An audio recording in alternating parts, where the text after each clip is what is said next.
오늘은 제3편 하 왕조 성격을 중심으로 사기와 축석인연의 차이를 단순 비교가 아니라 왕조의 성격과 건국의 의미와 정치구조, 문명 해석까지 포함해 상세하게 분석해 보겠습니다. 제3편 하 왕조 성격 도덕 국가인가, 권력 왕조인가. 하 왕조는 중국 고대사에서 특별한 자리를 차지합니다. 왜냐하면 하는 흔히 중국 최초의 왕조로 이해되기 때문입니다. 따라서 하 왕조를 어떻게 보느냐는 단순히 한 왕조의 성격을 규정하는 문제가 아니라 중국 문명의 출발을 어떻게 이해할 것인가의 문제와 직결됩니다. 사기는 한 나라를 거의 도덕적 정당성을 가진 최초 국가로 묘사합니다. 반면 축석인연은 한 나라를 권력 중심의 실제 왕조로, 그리고 그 내부의 갈등과 분쟁이 존재했던 정치체제로 읽히게 만듭니다. 그래서 이 차이는 한마디로 이렇게 요약됩니다. 사기의 한 나라는 건국 신화의 국가로 그렸지만 축석인연의 한 나라는 정치 현실의 왕조로 본 것입니다. 그렇다면 왜 하 왕조가 중요한가?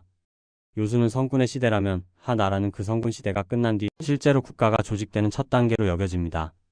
즉 하 왕조는 다음과 같은 상징을 지닙니다.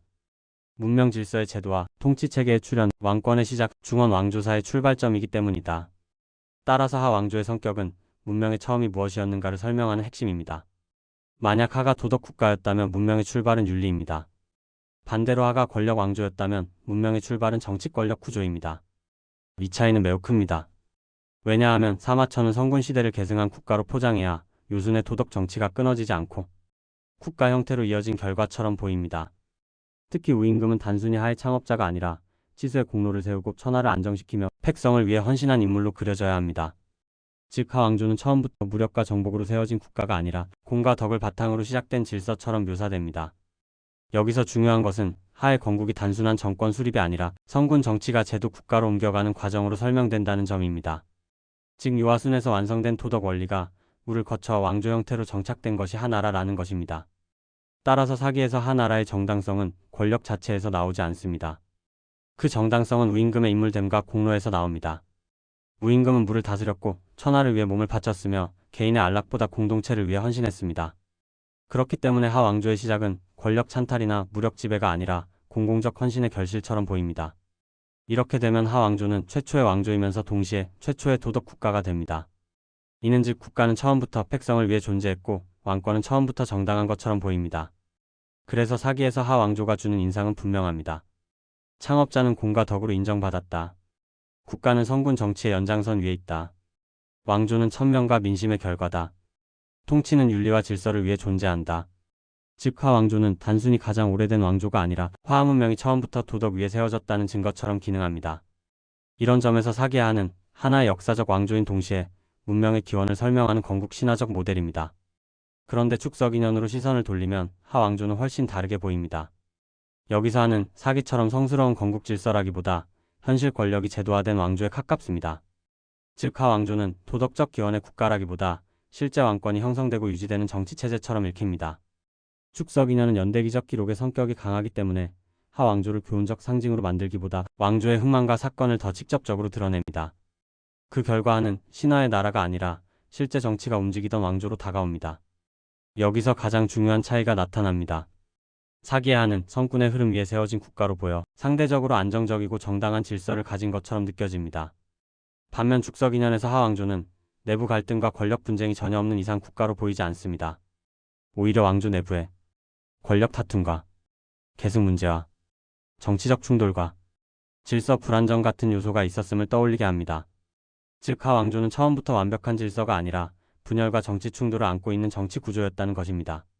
이렇게 되면 하 왕조의 핵심 성격도 달라집니다. 사기에서는 하 왕조의 중심이 덕이라면 축석인연에서는 하 왕조의 중심이 권력이 됩니다. 또한 왕조의 존속은 통치자의 도덕성만으로 유지되지 않고 실제 정치력과 장악력에 달려 있습니다. 즉 왕조는 성인의 이상이 자동으로 유지되는 구조가 아니라 항상 내부 긴장과 정치 균열을 안고 가는 체제입니다. 이런 의미에서 축석인연의 하 나라는 최초의 왕조가 아니라 최초의 현실 정치 왕조로 보입니다. 인류 최초의 도덕 국가란 무엇인가? 이제 사기의 표현을 깊이 들여다보겠습니다. 하 나라가 인류 최초의 도덕 국가처럼 보인다는 말은 곧 이런 뜻입니다. 국가는 폭력보다 덕 위에 세워졌다. 창업자는 공로와 헌신으로 인정받았다. 왕권은 정당하고 천명에 부합했다. 국가의 존재 이유는 공동체 질서에 있었다. 이 서사에서 하는 약탈 국가가 아니라 윤리적 국가로 보입니다. 즉 국가는 처음부터 백성을 위한 질서로 태어난 것처럼 보입니다. 이것이 바로 사마천이 말하는 건국신화의 핵심입니다. 건국신화란 단순히 거짓 이야기가 아니라 국가의 시작을 고결하게 설명하는 이야기 구조입니다. 사기는 하왕조를 그런 구조 속에 놓습니다. 반대로 축석인연에서 하왕조를 권력 중심 왕조라고 할 때 그 의미는 다음과 같습니다. 왕조는 도덕이 아니라 실제 통치력으로 유지된다. 계승과 통치는 갈등을 동반한다. 내부 정치 균열이 존재한다. 국가란 본질적으로 권력 조직이다. 이 경우 한 나라는 더 이상 도덕 질서의 자연스러운 완성이 아닙니다. 오히려 한 나라는 처음부터 권력의 문제를 안고 출발한 왕조입니다. 즉 왕조의 본질은 도덕적 이상이 아니라 권력을 장악하고 유지하는 구조에 있습니다. 이것이 정치 현실이며 축석인연이 사마천 사기와 다른 점입니다. 이제 본문의 핵심인 건국신화 정치 현실 문제에 대해 분석해 보겠습니다. 사기는 하나라 건국신화에 대해 하왕조를 통해 문명의 시작을 아름답게 만듭니다. 요와 순의 덕이 우에게 이어지고 우의 공이 국가를 세우며 그 국가는 정당하고 천명에 맞는 질서로 출발합니다. 이 구조에서 하는 단순한 최초 왕조가 아니라 국가는 왜 정당한가를 설명하는 신화적 모델입니다. 즉 하왕조는 현실적 의미의 국가라기보다 문명의 도덕적 기원을 설명하는 이야기로 변신합니다.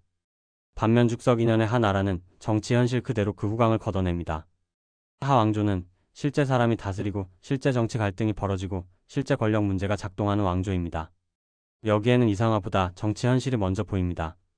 즉 왕조는 하늘이 내려준 질서이기보다 인간이 유지해야 하는 권력 체제입니다.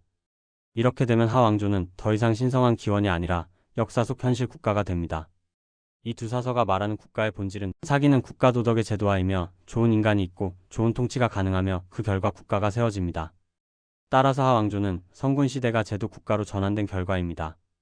결과는 국가의 본질은 질서와 윤리입니다. 반면 축석인연의 국가관은 권력의 조직입니다. 왕조는 통치 구조이며 그 유지에는 권력 충돌과 계승 문제가 따릅니다. 하왕조도 예외가 아닙니다. 따라서 국가는 도덕의 완성이 아니라 권력을 유지하는 정치체제입니다. 결과로 국가의 본질은 힘과 구조입니다. 그런데 왜 사기는 하를 이상화했는가? 그 이유는 분명합니다. 첫째, 문명의 출발점을 고결하게 만들기 위해서입니다. 최초의 왕조가 폭력과 분쟁 위에 세워졌다면 문명의 도덕적 권위는 약해집니다. 둘째, 후대 왕조의 정당성을 보호하기 위해서입니다. 왕조들은 자신의 기원을 성군 정치와 연결하고 싶어 합니다.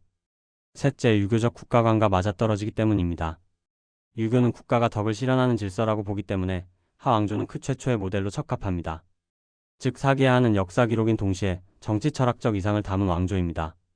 이에 반해 축석인연은 하왕조를 덜 미화합니다. 이유는 연대기적 기록의 인물이나 왕조를 이상형으로 만들기보다 사건과 흐름을 남기기 때문입니다.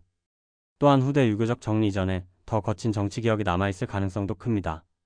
그래서 하왕조는 건국 신화의 주인공이 아니라 정치적 사건들의 중심에 있던 실제 왕조처럼 드러납니다. 이것이 축석인연의 힘입니다. 이 차이가 문명 해석을 어떻게 바꾸는가?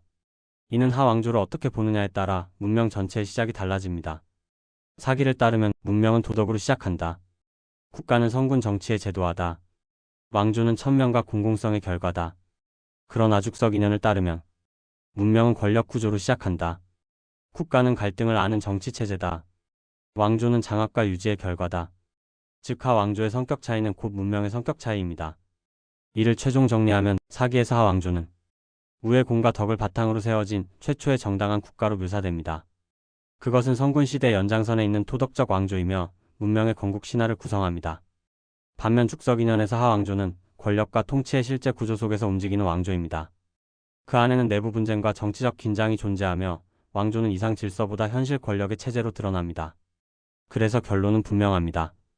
사기야 하는 도덕 국가의 시원이나 축석인연에 하는 권력 왕조의 출발이 됩니다. 즉 사기는 하왕조를 문명의 건국 신화로 만들고 축석인연은 그것을 역사 속 정치 현실로 되돌려 놓았습니다.